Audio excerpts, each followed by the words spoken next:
kita masih diberikan kesempatan untuk berkumpul di tempat ini untuk menaikkan syukur kita kepada Tuhan.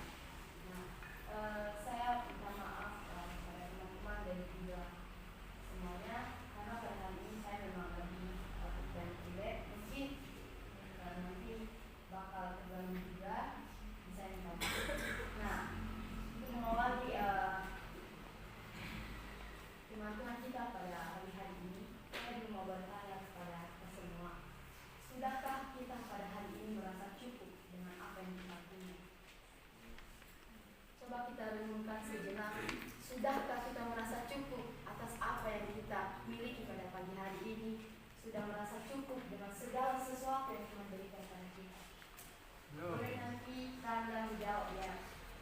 Sudahkah kamu merasa cukup dengan apa yang kamu punya pada saat ini? Oke, Tanda mengatakan kadang dia bersyukur dan kadang juga dia bersyukur. Dan kepada cowok-cowok boleh, Adam, sudahkah kamu merasa bersyukur dengan apa yang kamu punya pada hari ini? Sudah, oke, puji Tuhan. Paulus berkata, yes, sudah bersyukur. Nah, pesan firman Tuhan pada hari ini kita terambil dari pasal 4 ayatnya yang ke-10 sampai ke-20. Kita akan membacakannya secara responsoria, di mana ayatnya yang ke-6 akan dibacakan oleh perempuan dan ayatnya yang ke-7 akan dibacakan oleh laki-laki. Sekali lagi Filipi pasal 4 ayat 10 sampai ayat 20. Jika sudah menemukan, katakan, oh ini dia. Kita akan membacakannya setelah saya membacakan judul itu. Terima kasih atas pemberian jemaat perempuan. Aku sangat bersuka cita dalam Tuhan bahwa akhirnya pikiranmu dan perasaanmu bertumbuh kembali untuk aku. Memang selalu ada perhatianmu, tetapi tidak ada kesempatan bagimu. Bahkan jadi sebab aku telah belajar mencukupkan diri dalam segala keadaan. Aku tahu apa itu kekurangan dan aku tahu apa itu kelimpahan. Dalam segala hal dan dalam segala perkara, tidak ada sesuatu yang merupakan rahasia bagiku, baik dalam hal kenyang maupun dalam hal kelaparan, baik dalam hal kelimpahan maupun dalam hal kekurangan. Segala perkara dapat kugabung dalam Dia yang memberi kekuatan kepadaku. Namun baik juga perbuatanmu, bahwa kamu telah mengambil bagian dalam kesusahanku. Kamu sendiri tahu juga, hai orang Filipi, pada waktu aku mulai menyambutkan Injil, ketika aku berangkat dari kami dunia, tidak ada sesuatu yang dunia dan perhitungan. Kita tidak mengetahui akan selain Karena di Tesalonika pun kamu telah 1-2 kali mengirimkan bantuan kepadaku. tetapi yang utamakan dalam pemberian itu, melainkan kepada yang makin berpusat dan berkelahi. Ini aku telah menerima semua yang perlu daripadamu, malahan lebih daripada itu. Aku berkelimpahan karena aku telah menerima kirimanmu dari Epaphroditus, suatu persembahan yang baru, suatu korban yang disukai dan yang berkenan kepada Allah. Allah akan memenuhi segala keperluanmu menurut kekayaan dan kemuliaannya dalam Kristus Yesus.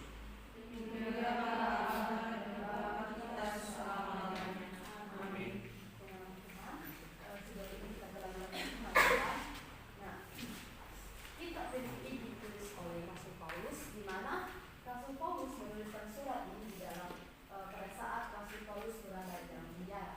Nah, Filipi juga adalah kota di Makedonia yang merupakan koloni Romawi dan memiliki populasi antara orang-orang Romawi dan juga Yunani.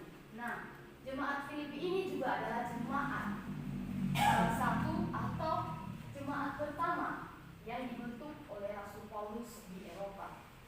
Dan mereka dikenal oleh Rasul Paulus karena dukungan finansial mereka terhadap Rasul Paulus dan juga spiritual mereka terhadap pelayanan Paulus. Nah, surat ini ditulis oleh Rasul Paulus, dan ketika Rasul Paulus menulis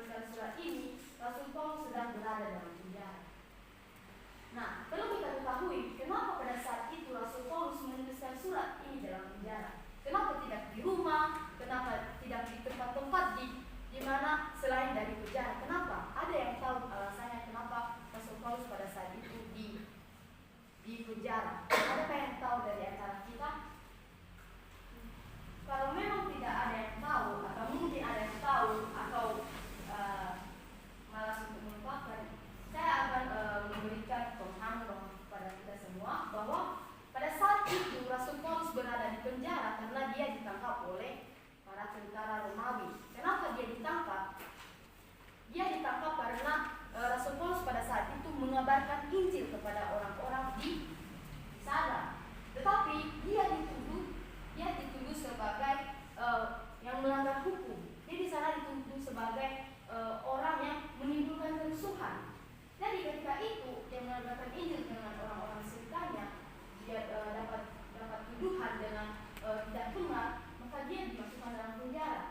Tetapi yang perlu kita ketahui, pada saat Rasul Paulus dimasukkan dalam penjara, karena secara duniawi kita merasa kadang Rasul Paulus tidak bersalah kok, dia tidak membunuh, dia tidak melakukan hal fatal, dia cuma memberitakan Injil tentang Yesus Kristus. Tetapi apa yang dilakukan Rasul Paulus ketika Rasul Paulus dimasukkan dalam penjara? Pada saat itu Rasul Paulus tidak merasa bersedih, tidak merasa bahwa dunia ini tidak adil. Tetapi apa yang dirasakan oleh Rasul Paulus pada saat itu? Dia merasa bersyukur. Bersyukur kenapa? Dia memiliki kesempatan yang lebih besar. Ketika dia dimasukkan dalam penjara, dia memiliki kesempatan untuk memberitakan Injil kepada orang-orang yang di dalam penjara dan juga prajurit-prajurit yang di sekitarnya pada saat itu. Jadi dia memiliki peluang dan juga kesempatan pada saat itu. Makanya dia bersyukur atas kesempatan itu. Nah, dalam pasal ini, dalam pasal 4 yang sudah kita baca, 4-20, di sana berisi tentang nasihat Paulus dan juga ucapan terima kasih dari Rasul Paulus kepada jemaat Filipi pada saat itu. Karena kenapa? Ketika Rasul Paulus berada di dalam penjara, maka jemaat-jemaat Filipi inilah yang memberikan dukungan kepada Rasul Paulus dan memberikan dorongan secara materi dan juga sesuatu kekurangan Rasul Paulus saat dia di penjara. Karena kita tahu sendiri bahwa ketika orang di dalam penjara itu memiliki yang namanya kekurangan. Bayangkan saja orang di penjara itu tidak memiliki hidup yang berkelimpahan, ya. Maka di sana ada serba kekurangan. Nah, ketika Rasul Paulus berada di dalam penjara, orang-orang Filipi inilah yang selalu mendukungnya dan selalu memberikan pemberian kepada Rasul Paulus.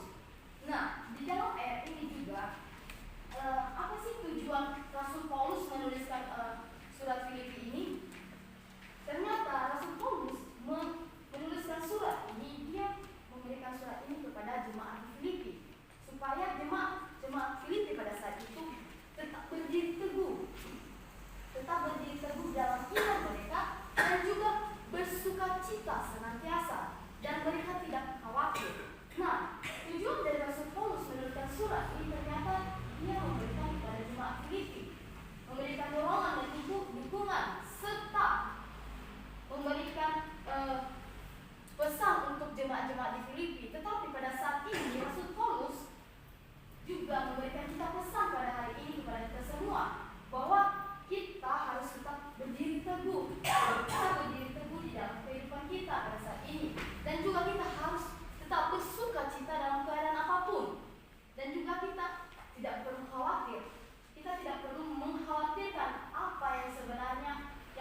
kita bahwa dua hal yang perlu kita ketahui. Yang pertama, hati yang penuh syukur. Kita harus memiliki hati yang penuh dengan rasa bersyukur. Walaupun dalam keadaan sulit, dalam keadaan senang, kita harus memiliki hati untuk bersyukur. Dan yang kedua, hidup yang merasa cukup ketika kita berserah kepada Kristus. Nah, poin yang pertama pada hari ini kita akan belajar mencukupkan diri kita dalam kehidupan ini. Yang pertama yaitu hidup cukup dimulai dari sikap hati, bukan karena keadaan. Hidup kita cukup dimulai dari sikap hati kita, bukan karena keadaan di sekeliling kita, bukan karena situasi di keliling kita, bukan karena kita memiliki kelimpahan pada saat ini. Bukan ya teman-teman. Hidup cukup itu dimulai ketika kita merasa bersyukur atas apa yang kita miliki pada hari ini. Kita merasa ketika kita diberikan Tuhan, walaupun kita berkata, berkat Tuhan pada hari ini terlalu sedikit untuk saya. Mungkin apa yang kita minta pada hari ini tidak sesuai dengan ekspektasi yang kita harapkan sama ini. Tetapi di dalam keadaan yang seperti itu, sebenarnya hati kita lah yang seharusnya mengucap syukur kepada Tuhan. Kita bisa nggak mengucap syukur, bersyukur dari dalam hati kita, dalam keadaan kita kekurangan, dalam keadaan kita hidup dalam tekanan? Bagaimana sikap hati kita merespon, dan bagaimana sikap hati kita juga menerima apa yang diberikan oleh Tuhan pada kita. Nah, di sini dikatakan sikap hati. Jadi Tuhan melihat hati kita, bukan tentang bagaimana kita memiliki segalanya di ini. Terkadang kita memiliki yang namanya kelimpahan ya, bukan kelimpahan sih, kelimpahan sehari. Terkadang kita memiliki waktu-waktu atau ada saat-saatnya kita memiliki banyak uang, bahagia. Nah, di keadaan itu mungkin kita secara manusiawi kita merasa bahwa pada saat itu kita merasa bahagia, kita dipenuhi dengan rasa syukur yang besar. Tetapi posisi kita pada saat kita tidak punya apa-apa, kita masih bersyukur sama Tuhan. Kita masih mengucap syukur nggak tentang apa yang kita terima pada saat itu. Nah, di dalam Filipi pasal 4 ayat 11 saya dikatakan bahwa aku katakan ini bukanlah karena kekurangan, sebab aku telah belajar mencukupkan diri dalam segala keadaan. Nah, Rasul Paulus ketika pada saat di penjara, dia berkata bahwa ia merasa kekurangan atau khawatir atas kekurangannya untuk ke depan. Tetapi mengenai hal kekurangan yang dialami oleh Rasul Paulus pada saat itu, ternyata bagaimana Rasul Paulus mencukupkan dirinya dari segala apa yang dipunyai pada saat itu. Bagaimana dia belajar mengucap syukur dan juga mencukupkan dirinya dengan kebutuhan-kebutuhan yang diberikan jemaat di Filipi pada saat itu. Tentu ya kita tahu bahwa ketika kita juga diberi pemberian oleh orang, mungkin sepenuhnya kita merasa cukup. Tetapi bagaimana seorang Rasul Paulus mengajarkan kita bahwa kita harus mencukupkan diri kita sendiri, dari hati kita sendiri. Bagaimana kita mencukupkan diri kita dengan hal itu. Nah, jadi Rasul Paulus juga tidak berbicara karena kekurangan. Sebab aku telah belajar mencukupkan diri dalam segala keadaan. Di sini kita dapat melihat bahwa gambaran yang telah Rasul Paulus berikan pada saat itu yaitu bukan tentang apa yang dialaminya atau yang dirasakannya atau keadaan yang dirasakannya pada saat itu, tetapi hatinya yang tetap bersyukur kepada Tuhan. Makanya ketika dia dimasukkan dalam penjara, dia merasa bersyukur karena dia memiliki peluang yang sangat besar. Nah, ini tentang rasa syukur ya teman-teman, bukan karena kepuasan yang dimiliki oleh tubuh kita yang dirasakan oleh keadaan kita, tetapi bagaimana kita menerima atau memberikan hati kita untuk bersyukur. Nah, yang kedua yaitu hidup cukup bersumber dari Kristus. Jika teman-teman di tempat ini mendapat uang bersumber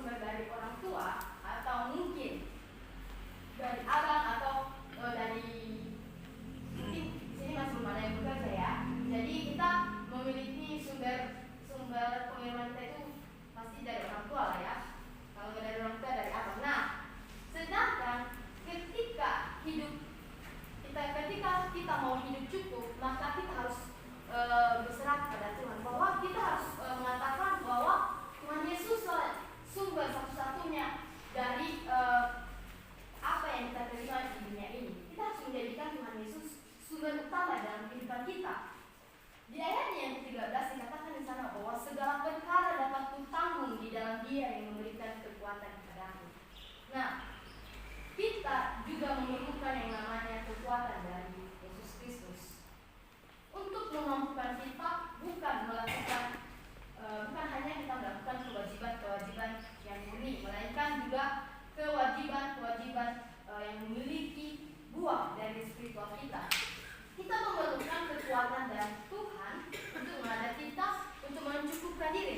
Ketika kita tidak menyerahkan dan juga meminta Tuhan untuk menuntun kita, untuk mencukupkan diri kita dengan segala yang kita punya pada saat ini, mungkin kita tidak bisa, teman-teman. Karena kenapa? Ketika kita tidak berserah kepada Tuhan, maka keinginan daging kita itu tidak akan menguasai hidup kita. Ketika kita tidak membiarkan Tuhan Yesus bersandar kepadanya, maka sia-sia, kita tidak bisa menguasai diri kita sendiri. Nah, di sana ketika Rasul Paulus di penjara, dia selalu berdoa, dia selalu mengatakan bahwa segala kekuranganku pada saat ini akan dicukupkan oleh Tuhan Yesus. Nah, dengan demikian kita memahami bahwa Tuhan Yesus itu bukan cuma sekedar penolong sesaat, atau juga bukan saat-saat kita susah. Ternyata teman-teman, Tuhan Yesus itu tidak menolong kita ketika kita dalam penderitaan, tapi Tuhan Yesus selalu menolong kita di setiap harinya, di sepanjang masanya. Dia tidak pernah meninggalkan kita. Nah, istilah yang digunakan mengandung arti atau kekuatan untuk tetap teguh dan tidak menyerah dalam berbagai situasi. Ketika kita menjadikan Tuhan Yesus sebagai sumber satu-satunya di dalam kehidupan kita, maka kita tidak akan pernah menyerah di dalam berbagai situasi apapun. Untuk itu, poin yang ketiga yaitu hidup cukup percaya pada pemeliharaan Tuhan. Nah, ketika kita sudah menetapkan Tuhan Yesus sebagai sumber utama kita, maka hidup cukup yang ketiga yaitu percaya pada pemeliharaan Tuhan. Di ayat yang ke-19 dikatakan di sana bahwa Allahku akan memenuhi segala keperluanmu menurut kekayaan kemuliaan-Nya dalam Kristus Yesus. Nah, di ayatnya yang ke-19 ini dikatakan di sana, ketika kita berserah penuh, ketika kita bersyukur, ketika kita menyatakan rasa syukur kita setiap hari, maka kita percaya. Kita juga perlu yang namanya percaya. Ketika kita percaya pada pemeliharaan Tuhan, ketika kita percaya bahwa Tuhan akan memelihara kita di dalam setiap kehidupan kita, maka Tuhan akan memberimu pemeliharaan dan juga berkelimpahan dalam segala hal. Kita tidak pernah kekurangan. Nah, pernyataan ini perlu kita pahami bahwa kita itu tidak diberikan kebutuhan secara berlebihan, secara fisik, tetapi kita diberikan pemeliharaan secara rohani kepada Tuhan, yaitu di mana Tuhan melakukan pemenuhan sesuai dengan apa yang kita butuhkan. Nah, sini saya ada ilustrasi tentang anak dan ayah. Di suatu hari ada seorang anak kecil berjalan bersama ayahnya ke sebuah toko. Anak itu melihat banyak hal menarik, ada mainan, ada makanan, dan juga ada hal-hal yang sangat diinginkan oleh anak tersebut. Anak itu semuanya mau. Jelas-jelas kita tahu bahwa ketika seorang anak itu memiliki rasa menginginkan semua, ya. Nah, namun sang ayah tidak memberikan semua apa yang diminta oleh seorang anak, melainkan apa yang hanya dibutuhkan oleh anak tersebut. Nah, bagi si anak itu merasa kurang. Dia mengatakan bahwa kenapa sih ayah saya tidak meminta saya semua, padahal saya sudah nulis, saya mau ini, saya mau itu, tetapi ayah tidak memenuhinya. Tapi ternyata bagi sang ayah, ketika dia memberikan sesuatu kebutuhan anaknya yang benar-benar anaknya itu butuhkan, itu merupakan bentuk dan kasih serta tanggung jawab yang sudah dipenuhi oleh sang ayah. Nah, demikian pula dengan kehidupan kita.